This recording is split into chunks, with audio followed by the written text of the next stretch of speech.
Hi, this is Jonathan Mamaril with the HR Engage podcast, and today joining me is Paula Holden. Paula, how are you going? Yeah, well, thank you, Jonathan. Thank you for having me along this afternoon. Paula, I've known you for so many years. You've got such a fantastic experience of just HR, management, leadership. You've got board positions. You've done so many things in your career, and I could do the whole thing of just going to LinkedIn and start listing it all out. But why don't we just leave with you? Just tell us a little bit about yourself. Yeah, thank you. And that's certainly a very generous welcome and a very generous introduction. But look, a little bit about me. First and foremost, I'm a mum, two beautiful children who are now in their older years, getting out of school and into university. I have some acreage, so I live in the country. That's my out time and my downtime. But really what I'm passionate about is HR. The old people and culture profession is something I've grown into over the last coming up to 30 years. Goodness, don't do the maths. And I think for me, as you touched on, I've been in a number of different roles, and I think I've gone more general and then I've come back. But also at the moment I hold a couple of board directorships. So I'm on the board of Orange Sky, and I also chair an organisation called Footprints, which is very much in the community space, disability, aged care, very much about supporting people on their journey. But my day job is really what brings me here, and I think certainly I'm currently the Chief People Officer for C&K in the early learning space, but I'm actually transitioning to a new role in the coming weeks, and I will be taking on the CPO role with an organisation which is very much invested in communities nationally, called the RACGP, so Royal Australian College of General Practitioners. That's sort of me in a nutshell at the moment, and lots of things to keep me busy, and I'm sure we can talk about many of those things on the way through today. Before I get into your journey in HR, and as you said, you're actually transitioning to a new role, and I want to ask you a little bit about that transition piece. But before we get there, I want to ask you a little bit about those board positions or those director positions you've taken on now. I know there's quite a number of people in the HR or people in culture space that are looking into this, or have actually on some boards, either not-for-profit or commercial. Mm-hmm. What's been your thought? What was your thinking process when you decided to go down that path, take on those positions? Did they come to you? Did you seek them out? Was it a mix of both? And why do it? Oh, so many questions. Where to start with that? I think certainly, did they come to me? Did I seek them out? I think I was afforded, I call it luck, and I've often been challenged on that. There's an HR principle to challenge. But I do think there was an element of luck in me finding my first board position. I was living in country Victoria. I had an exceptional leader, and we were working at the YMCA actually. So they were very much about young people and building leadership in community. And so through that, I got involved at a local level in our board, which was also involved with our local council. And through that, I guess over the years, I built my leadership skill set at that board level, but then got involved with RE, which was again through my technical discipline. It allowed me at that board level to learn more skills, which then I decided was something I actually really engaged with. I love those strategic conversations. I love that whole of business lens. So for me, bringing the people component to that, I really actively thought, yes, this is something I want to do. And so kindly, I actually one day put on LinkedIn that I was seeking board opportunities. I put that in my narrative up the top. Yeah. And a wonderful Ian Montague, he has done many, many years in the community sector, an amazing individual. He reached out to me and said, we're really looking for someone at U-Turn, which in those days was United Synergies. And so that I was on that board and ended up chairing that board for about 7.5 years. So, that was sort of my first soiree. And I think from there it sort of evolved over many, many more positions. But to your question about why do I do it, I think it's twofold. It definitely is that I love the contributions and that ability to influence people at the highest level to be strategic, but also my broader career aspiration is to be a CEO one day. So it was really aligning that I had both sides of the board table under my belt. Wow. So you wanted to get that, I suppose, both sides of, actually, no, add more strings to your bow, I suppose, in terms of leading towards that goal of CEO.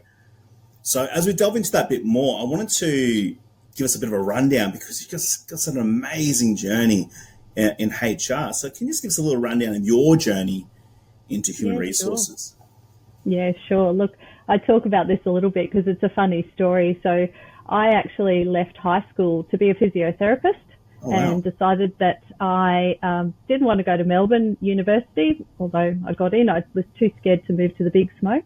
Yep. So I ended up in a country university in Victoria, and my dad wanted me to be an accountant.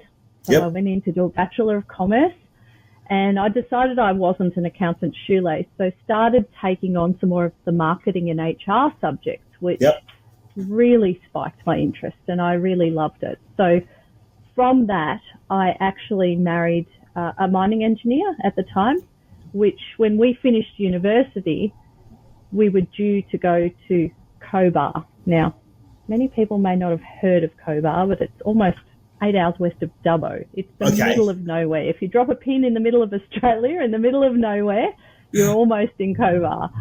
And so you can imagine there weren't too many HR and too many marketing opportunities out there. But I was early in my career, and I certainly have a can-do attitude. I was really, both arms embraced the experience. And so we went to Cobar, and I ended up actually working in the field. So I was in the field mapping grids, logging core. These are all very mining terms. So we were in mining, followed, the exploration drills around, and then was lucky enough that one of the mine managers said to me at the time, well, we're wasting your skill set. You're in HR. What do you want to do? And I said, well, I'd love to be an HR manager. And so over time, I started doing a bit of recruitment and a bit of HR at a site level. And as we grew, I was put into another operation and took on their HR management. That was very early on. And I think it was that ability to walk alongside our workforce was really critical. So to really understand the perils of what they were doing at a site level, be that in the laboratory, actually in the field. That was a really interesting part of my career, and I loved it. I really did. I'm probably getting all this out of kilt a little bit, but I spent some time at the YMCA as well as a centre manager, sort of a 2IC there as at centre leadership level. So a lot of program direction, a lot of working with communities, a lot of working around school programs, and we had a big centre, and we managed a lot of the regional pools as well. So my pathway to HR probably wasn't so linear, in that I started probably more in a general sense, particularly at centre level and at a site level in mining. And I think my first real leap to executive was coming into the not-for-profit space. And that was really when I was at Spinal Life Australia. We were going through some really big transitions coming into NDIS. There was a really, really big transformation program for both the organisation but also the sector in disability, moving beyond block funding.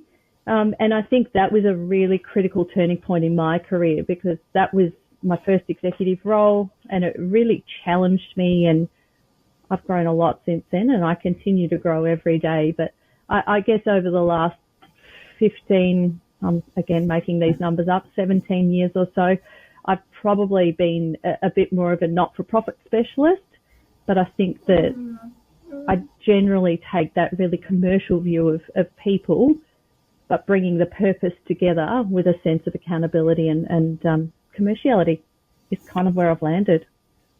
What I know about you, Paul, is that you've really pushed into that strategic HR space, which a lot of people sort of in an executive type role in HR, people in culture, really need to have that ability. You've done that in the not-for-profit space, which is potential, maybe a little bit unusual. I mean, I know there's a lot of listeners that are in the not-for-profit space, but tell us a reason, like why did you decide to push more into that NFP space as opposed to maybe the normal corporate commercial route?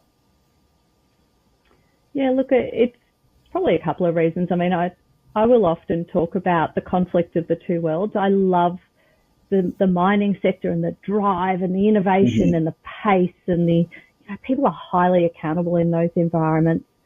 But at the end of the day, sure, they have great purpose, but it still creates a widget. Whereas if you come into the human space and you're dealing in human services, which is largely the not-for-profits I'm connected with, it has a human impact. And I guess there's no more magic, more powerful than helping an individual see their own spark and come to life in their own realm, whatever that looks like. So for me, I've been drawn to the not-for-profit definitely for that purpose aspect, without a shadow of a doubt. But I think what it's also allowed me at a career level to do is to go broader, not just deeper. I think a lot of the big, particularly commercial for-profits I was working in, you would become more railroaded into your technical discipline. Whereas in not-for-profits, because they often, and I think they're shifting, I do think they're shifting. I think there's a definite, particularly over the last 10 years, the accountability and the drive to be more commercial is definitely shifted. And that's needed. But I think what it's allowed me to do is go broader and get outside of my technical discipline to really get close to I'll call it customer, because that could be a client, it could be a patient, it could be a person who ultimately we are serving. But I think it's almost that servant leadership and that ability to help in human services make an impact in somebody's life that keeps me there, ultimately. You've gone in different industries. You've always been drawn to sort of that people-centric side of things, and even so much so as to go towards the not-for-profit space. You must have a passion or enjoyment of HR to really be in this. Can I ask you a simple question? Why, Paula? Why HR? Why people and culture? Because I think there's two ways that you can do HR. You can do HR to people, and I think you can do HR with people. And I'm of the second school of thought, and that to me is relationship building. It's Dave Ulrich, which is actually one of our big HR gurus, talks about doing business from the outside in. And that, I guess that core is about understanding who your customers are and what your business is about, and ultimately then supporting and enhancing. I do think we as HR are an enabling function. I think we help support the business on their plight. And what better way than through people? Like, people are incredible. They're dynamic. They're complex. So I love in HR that no 2 days are ever the same. I love that we solve often really complex problems. And I think that dynamicism is what keeps me engaged in HR. It's always changing.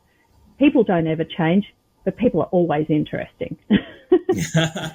So, yeah, I think for me it is that dynamicism and that ability to continue to evolve with our practice. If you think 25, 30 years ago, we were the administration department. And nowadays we have a seat at the table. We have a seat at the board table. We are the ones who are helping lead and shift workforce expectations through an employer's lens. I think that's some of the magic of what we do. We get to see the good, the bad, and the ugly. That magic you talk about, especially that seat at the table, seems to be pretty integral. There are obviously some people who are listening to today who just don't have either. They don't work for a person who has a seat at the table, or the HR department just doesn't have a seat at the table. What are your thoughts on this? Because I've heard many schools of thoughts that, HR, obviously, your thoughts are that it's an enabler, it's their support. How do you get to that position where you have that seat at the table, or have your organisation acknowledge that? Look, I recall having a similar conversation with a mentor of mine, probably in the early stages of my career. And the challenge was, I felt I was an organisation that potentially didn't see the worth. And she said to me, and this still resonates with me, she said, then find an organisation that does.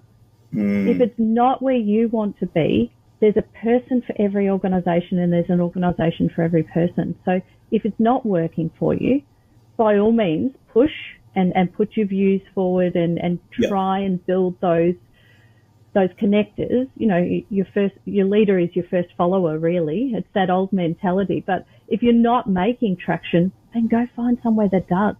Find someone that values you and values what you've got to offer. But also make sure you're getting runs on the board. Why would you have anybody at the table if they're continually just there for tokenistic reasons? Like, you have to add value to those conversations. You have to bring a different perspective and be able to challenge. So find a culture that allows people to challenge, and potentially that could be where you are able, if it hasn't got a seat at the table, you can potentially influence into that or make your way to the table. But it does take one person to believe in you, and it takes one person to help bring many up. So I am a big believer in giving people the opportunity to get to the table. That's one thing I know about you, definitely that mentoring capacity, ability, the amount of people you mentored over your career that I know very well who think the world of you, Paula. No, very kind. And maybe you've answered this question already, but there's a lot of people who are in early HR career, and I'm not just talking about people because they're younger. I'm talking about also people who have switched from, say, operations, or they switched from finance. Okay, maybe not so much finance, but operations, but maybe a technical side. They've maybe been in office administration for many, many years, and they're now taking on a HR role, maybe at the sort of junior level or junior side. So you may have already answered this, and I think you potentially have, but would you have any further advice for them going back to the early career HR practitioners? Yeah, look, I think the advice I would give, and even if I was to go back and give it to myself, I think it is double down on your profession, particularly in those early days. So get as much experience across the breadth of HR. We have done a lot of work, and I speak because I am now an experienced practitioner, but we have done a lot of work around building our profession as a profession. Yeah. So, hook into the REs, hook into some of those different learning opportunities and the credibility that brings. The CDP program, or the Certified Practitioner program, it has been really valuable in just others being able to recognise that this is a true profession. And like any true profession, the more you work in it, the more experienced you become, and therefore the more technical you can, and that allows you to grow. So I think if I was to give some advice, it'd be get into those professional associations early and help build your credentials and engage with them. Don't just be passive. Actually get in there and not only contribute because you're giving back to others, but really it's been really, really brilliant for not only building brand, but also getting in the right circles with the right people at the right time. And that's that luck I talk about. You create your own luck. That creating your own luck really can go for many things. And I think the work that you've done, for example, I know the work you've done with the Australian Human Resource Institute, which has been quite extensive. You've had quite a few roles there. Yeah. That was obviously, people like yourself built that to a stage now where, there's a lot of respect for the organization. There's a lot of people going to their events. You mentioned that, get involved as early as possible. I've seen a lot try and do more, I suppose, networking, for lack of a better word, but networking is probably the best word to use. But not just networking for, obviously, there's a social side, but also that you're talking about the, getting to understand the human resources profession as well. There's that profession side of things as well.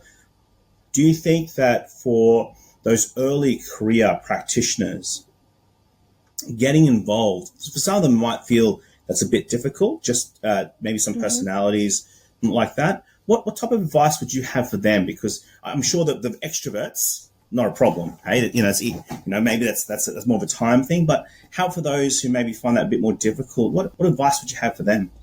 take the first step. As a very experienced networker, I still find it confronting to walk into a room and look at a room full of people that I don't know and think, okay, which conversation am I going to interrupt? Because it is. But remember, everybody, well, not everyone, most people in that room are in the same situation. So just take the first step. Make a joke about the drink in your hand or the environment that you're in. I think it's those human relationships that ultimately manifest the most. I think it's where, and if you get into a conversation, you can say, hey, look, I'm looking for my next opportunity. Does anyone know what's around, or have you heard of anything that's going in market? And it might be that one connection that you had 4 years ago that remembers meeting you at an RE event. It goes, oh, I do know someone, and let me just look them up on LinkedIn. How many times have you had that moment? So I think that absolutely networking is critical to this as well. It's expanding your networks. It expands your conversations. It expands your thought processes, and you often pick up little tidbits, and sometimes you do go along and you think, oh gosh, that was a waste of time. But you have those moments, but then there are other times where you come away with a full handbag of people that you're going to catch up for coffee or whatever it might be. So I do think that networking element is critical in not only opening your horizons, but also your thinking and contributing to as well. I think it's a great advice from Paula just to get started, Paula. I think it's great advice. Even if it's just turn up, talk to one or two people, just do something, because you get started and you never know, you'll start to enjoy it. And I think you're right. You'll start to get little tidbits here and there. And then the next time it gets a bit easier, and all of a sudden you're going regularly. And I suppose that's the thing. Organizations like ARI are trying to make that environment. I think that's really good. I think that there are options out there. And it's probably a little bit like going to the gym, Jonathan, if you have an accountability partner. So take a friend along. Yeah, great. Go to someone else in your team and say, hey, we're going to this thing on Tuesday. I don't want to go by myself, so take someone else. Always easier to do it that way. There you go. An analogy from Paula about the gym and networking. There you go. Brilliant analogy, as usual. I want to talk a little bit about the ones so a lot of people are early career. They're listening to this podcast, but there are also a lot of people that are a bit more experienced or in the thick of it. They're in the thick of it in terms of human resources. Maybe been around for a couple of years, have been around for a bit, or they're quite experienced. They've got executive roles, manager roles, whatever it might be. What are the sort of big pieces of advice you have for them who are listening right now? Big pieces of advice for peers and colleagues. I think we need to come together more and be more open to conversations, because I think even it's lonely at the top, and often, particularly in HR roles, there's a lot we can't talk about. There is a lot we can't talk about, but I think there are things we can come together, and I think particularly in this world where we are all getting crazy busy, and that doesn't matter what role you're in. That's throughout an organisation, and well-being is one of the very big topics at the moment. I think, how do we take the time and allow ourselves the time to come together and discuss some of these things more? Because it's hard to find a forum that you do truly get value from every time. But I do think the magic sits in the fact that we are all dealing with humans, and we have a greater expectation of our workforce to bring humans to work. So how do we evolve our thinking and even our conversations together strategically, so at that more senior level, to get out of the way and let other people do their work?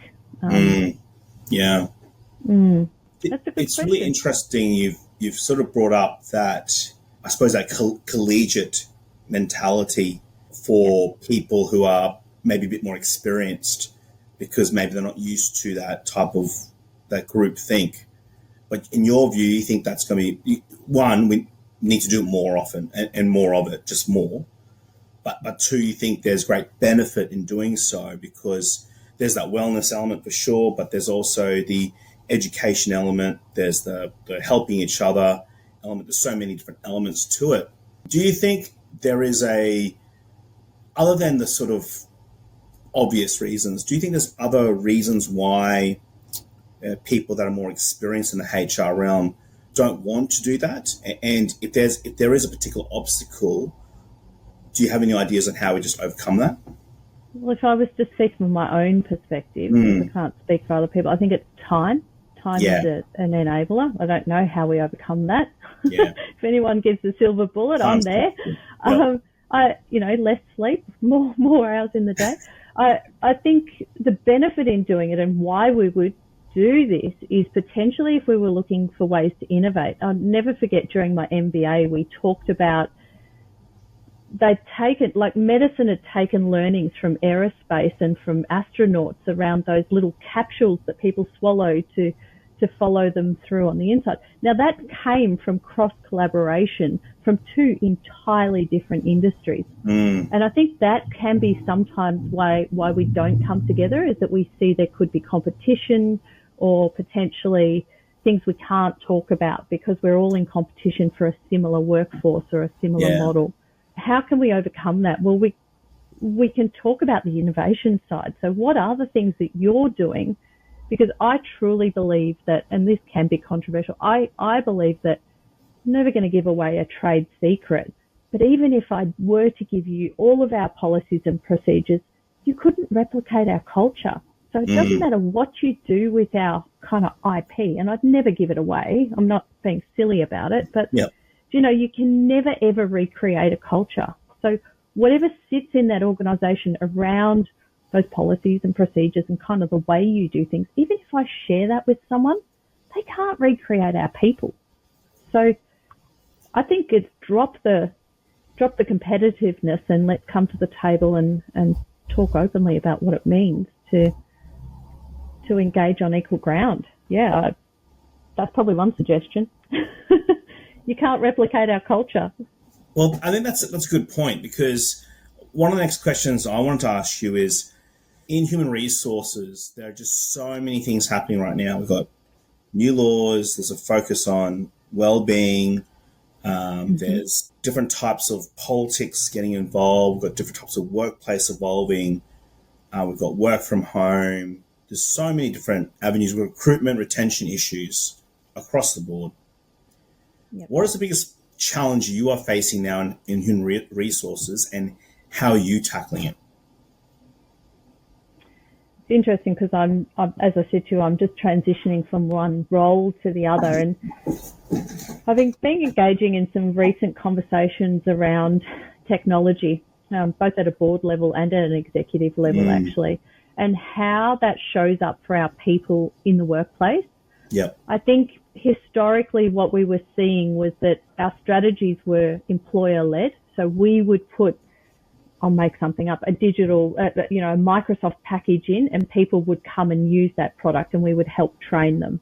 I think what we're seeing more of now is people are bringing their own technology to work, the ChatGPTs, all of that. And how are we enabling or disabling that in the workplace? Because I think it's a very different strategic lens in people land, where in the past we've been able to curate the experience a little bit more and help their daily work life come together. Now we've almost got to get out of the way and let it happen, but in a way that we still curate it so it's safe for customers. We've still got an element of security in our data and the integrity in what we do.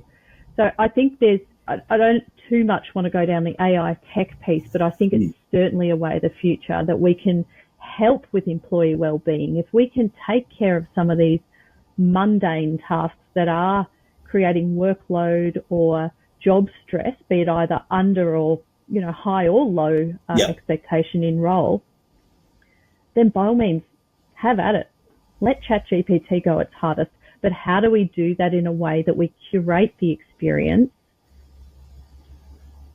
to not, we've just talked about culture, to not break our culture?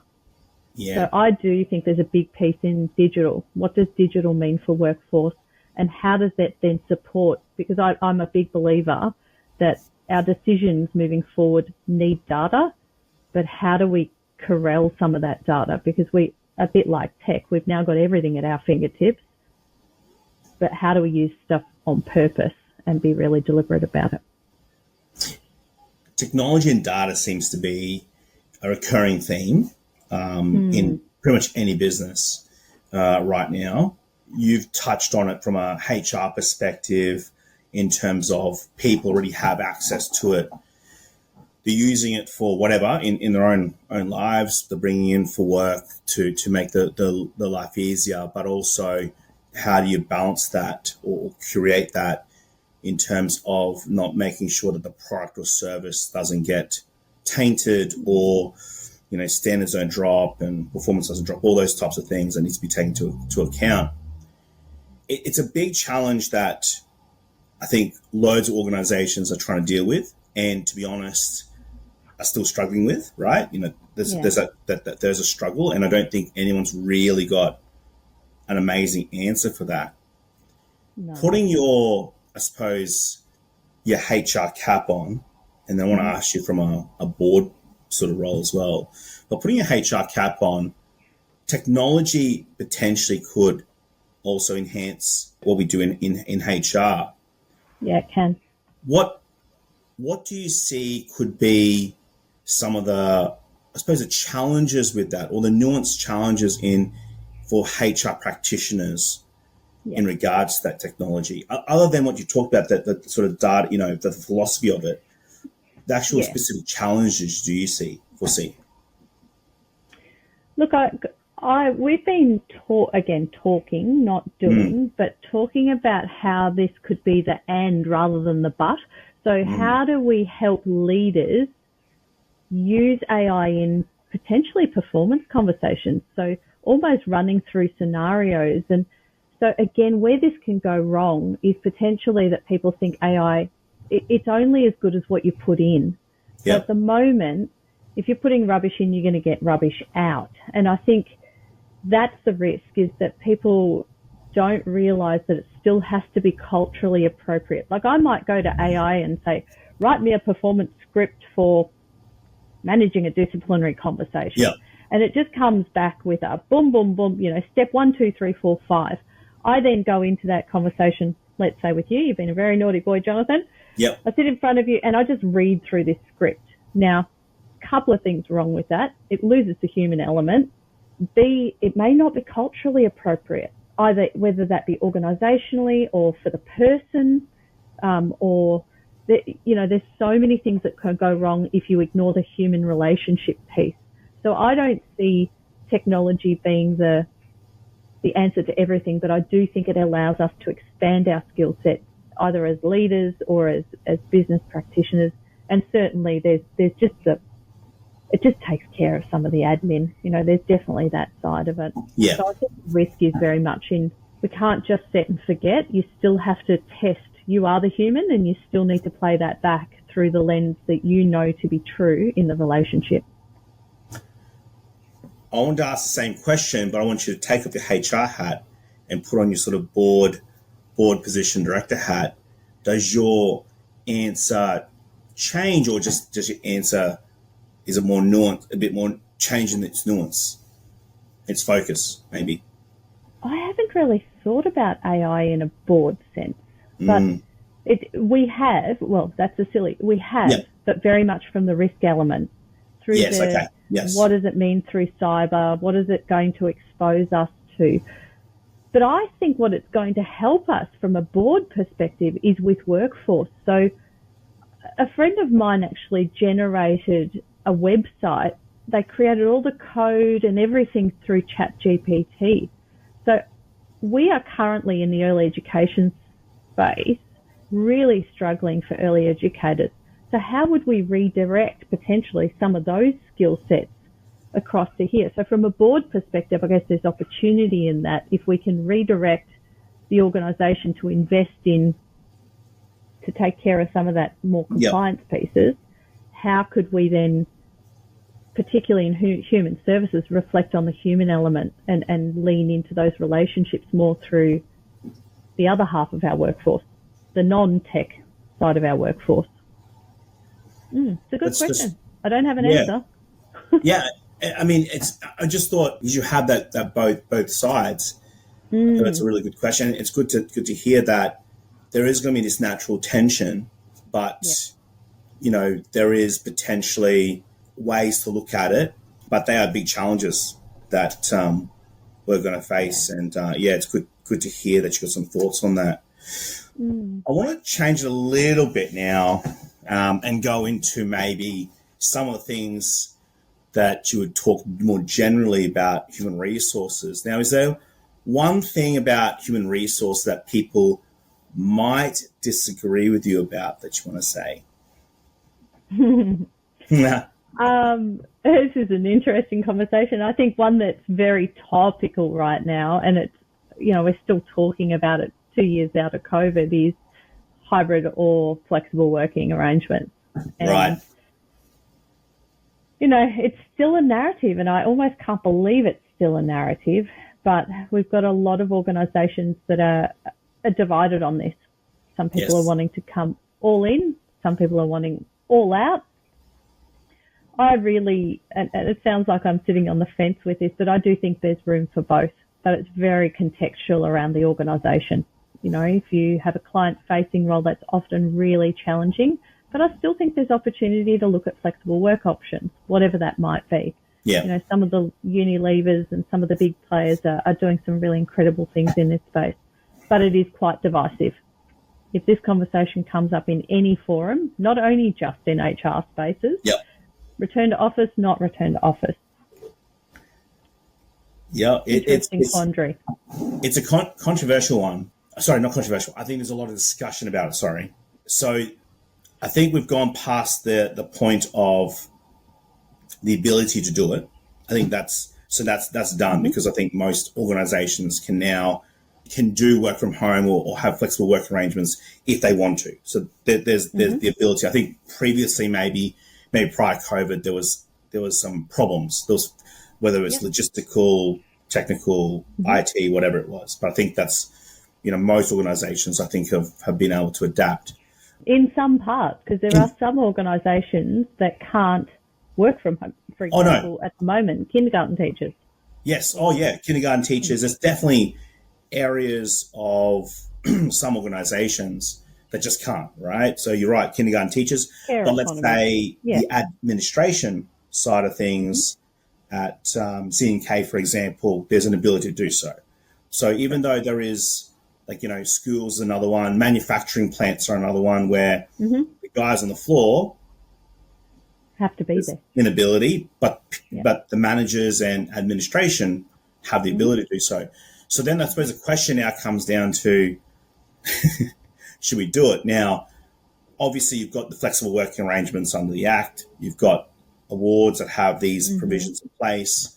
Right to disconnect probably murkies that a little bit now. But there is us legal, there's legal opportunities as well. There's legal obligations as well. Yeah.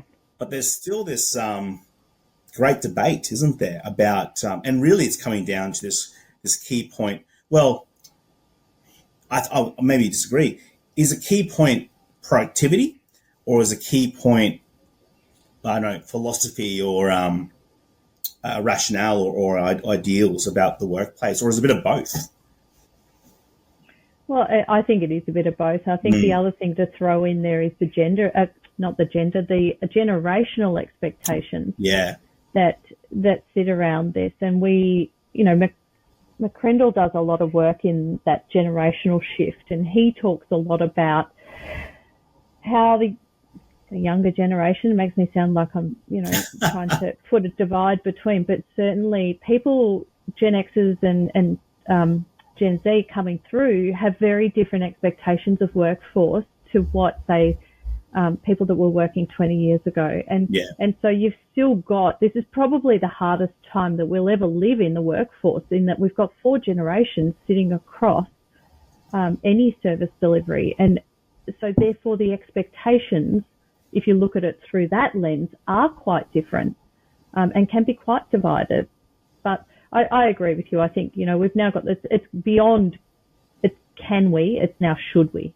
And what does this do for our culture? And I know there are a lot of, even speaking to some legal colleagues who've brought interns back into the office to actually, because it's that incidental learning. It's overhearing the phone call and going, you probably should have asked them this, or you could have done this. it's that learning that's just not happening when we're sitting across a screen. It does seem to be I suppose, if you look at the people who want to return people back to the office more, at least, not necessarily full, but more, that seems to be the big rationale behind that. And then you've got those who go, well, I was able to do what I could do working from home or whatever arrangement I had, flexible working arrangement I had. Therefore, I should continue with that as it goes. I'm used to it, whatever that looks like. I think you're right. There's still going to be this continuous clash. And we always have these sensational media reports as well, people wanting to keep people in the office and bring them back in because they're paying for a lease or whatever it is. Like I know there's some sensational stuff as well, but it seems to be that is the fundamental tension, I think, is that... but it starts with what business are you in? And what is your culture? Like, do you have a culture of collaboration? Or if everyone's online, it tends to work better than if some people are online and others aren't. So if you've got an all-in or all-out culture, if you're with a national organisation or even a global organisation, the only time generally you connect is online. So, and that works for hundreds of thousands of organisations globally. So I think for some organisations this is even a non-event. It's just the place I've been in the last little while, particularly in human services. It's been very, very topical because we do have a bit of a divide around, well, people can do this, some people can't. But I think the other narrative that I've taken, and this is a personal view, is, well, if you want that, then go and train and learn and do that job. But if you want that, then train and learn, do that job. That's what comes with it. I think that's how we've got to actually shift the narrative to package this up a little bit around, well, that's part of that role. It's part of the role expectation. If you want that, then you go do that. You want that, go do that.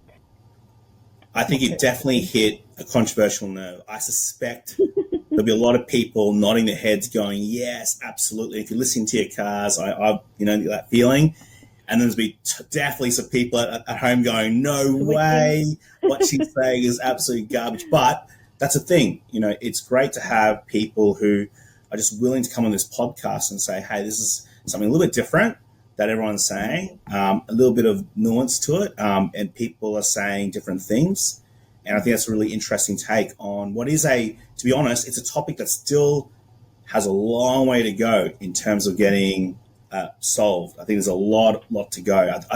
I think we've tried legislating quite a bit around it, but at the end of the day, it's still going to come down to the organisation and the people themselves, and as to where this goes. And then we mix in technology as well. It's going to be a bit more of a harder thing going forward, I think, in the next couple of years.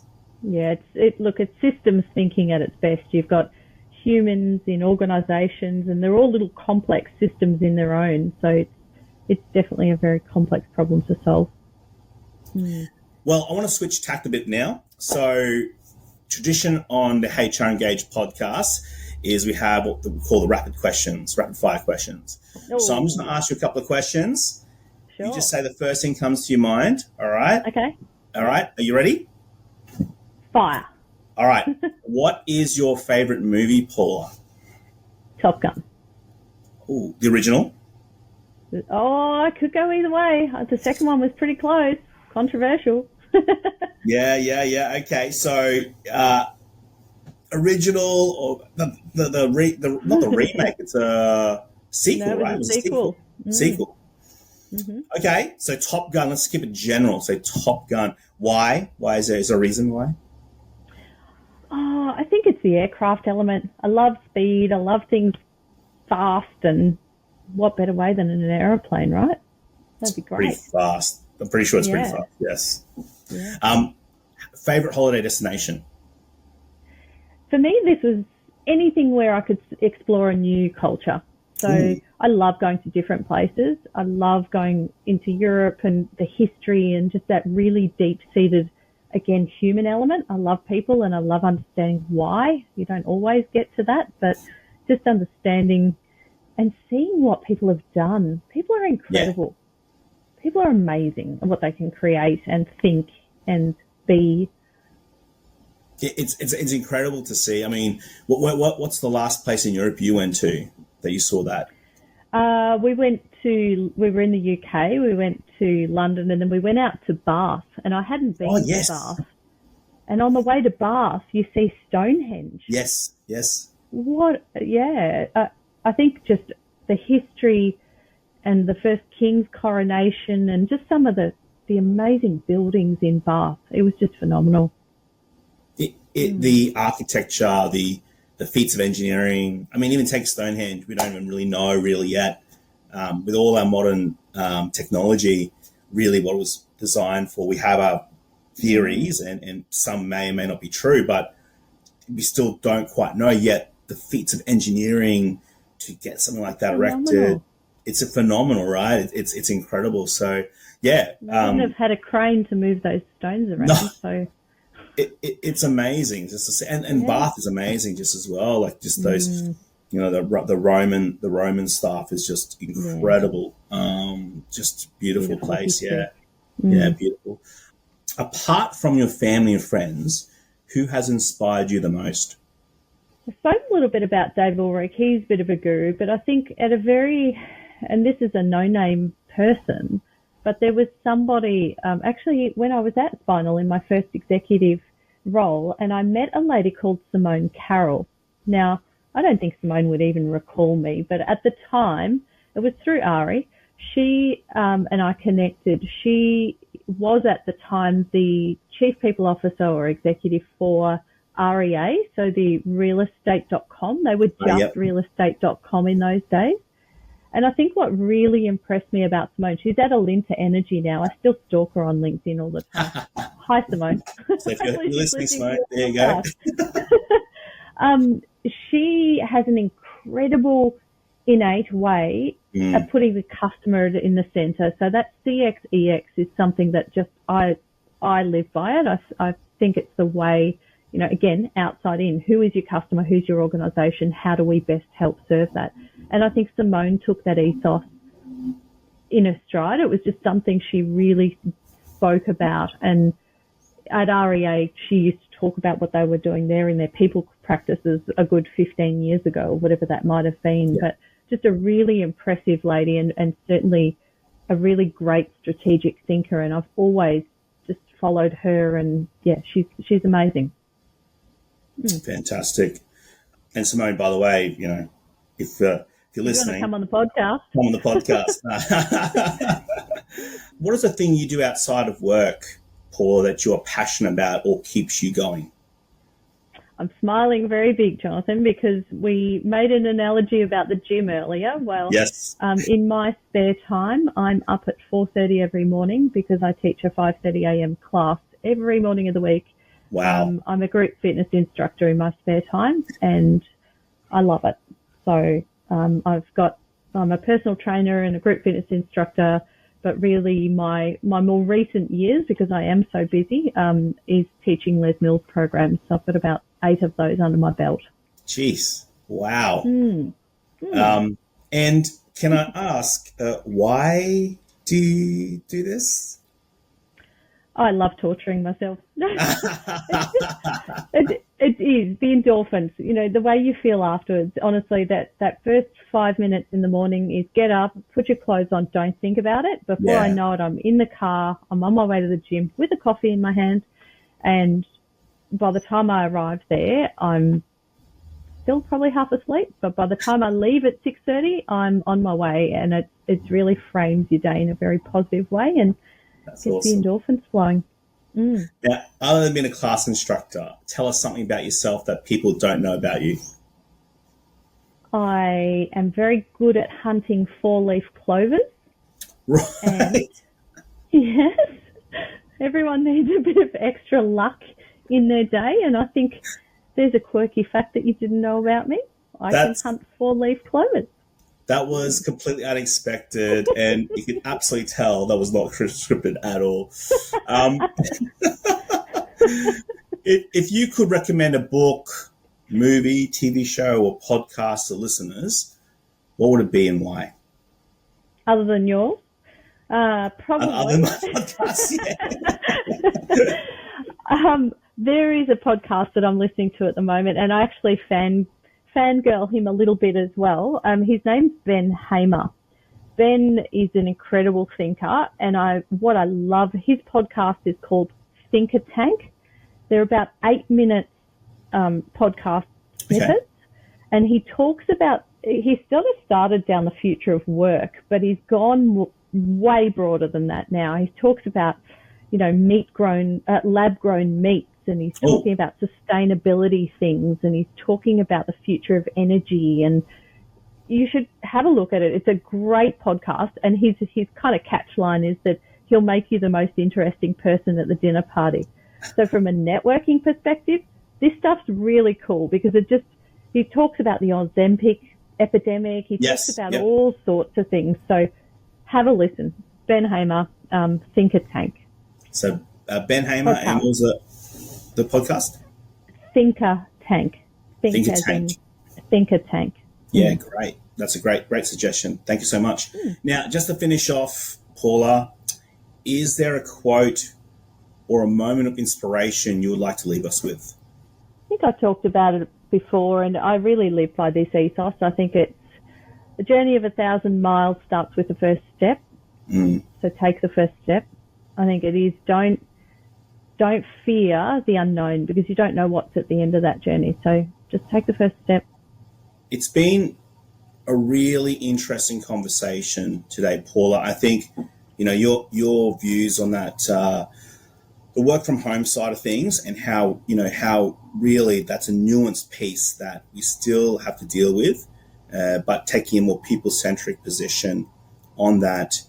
There will be solutions, but it just won't be blanket overall. And I think that went for the same for technology. I think that was the other one that you talked about there, where you really talked about how, again, it can't be really blanket, and we can't control that necessarily as much as we, maybe in the past we were able to, and so to adjust to that as well. I think that was a really good point.